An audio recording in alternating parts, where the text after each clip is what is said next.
পাবনা 1 ও 2 আসনে নির্বাচনের কার্যক্রম স্থগিত করল ইসি। সীমানা জটিলতায় আদালতের নির্দেশের পরিপ্রেক্ষিতে সিদ্ধান্ত, দ্রুত সমাধান চান এলাকাবাসী ও বিভিন্ন দলের নেতাকর্মীরা। বাংলাদেশ সুপ্রিম কোর্টের অ্যাপিল বিভাগের আদেশের প্রেক্ষিতে 1 ও 2 স্থগিত করা হয়েছে কোন পর্যন্ত আদালত পরবর্তী আদেশ না পর্যন্ত।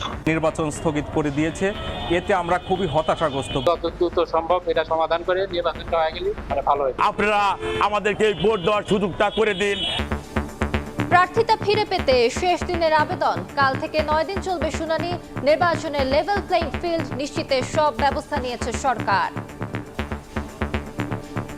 মনোনয়নটি বাতিল করেছেন, সমাধানযোগ্য স্থান এখানে বসেই। রাজনৈতিক দিকটার প্রতিবাদ করছি এবং প্রশাসনের ব্যাপারটা আমি একটু সন্দিহান। নির্বাচনের আগে আমরা লেভেল প্লেইং ফিল্ড করার জন্য সব যা যা করণীয় সবই করা হচ্ছে।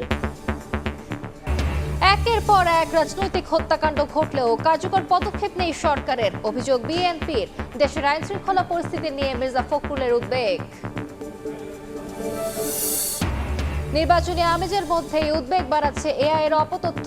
অপপ্রচারে তৈরি হচ্ছে সহিংসতার আশঙ্কা, সুযোগ নিতে পারে স্বার্থান্বেষী মহল, বলছেন বিশ্লেষক।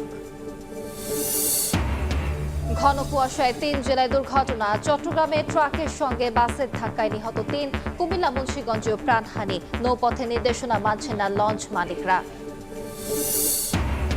প্রাথমিক শিক্ষক নিয়োগ পরীক্ষা ঘিরে প্রশ্ন ফাঁসের চেষ্টা, রাজধানীতে ক্রেতা সেজে আইন শৃঙ্খলা বাহিনীর অভিযান, আটক 2। রংপুরেও চক্রের 2 জন গ্রেফতার।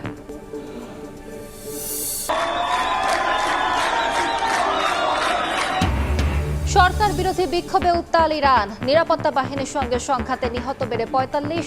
খামেনির পদত্যাগ দাবি, হস্তক্ষেপের হুঁশিয়ারি ট্রাম্পের।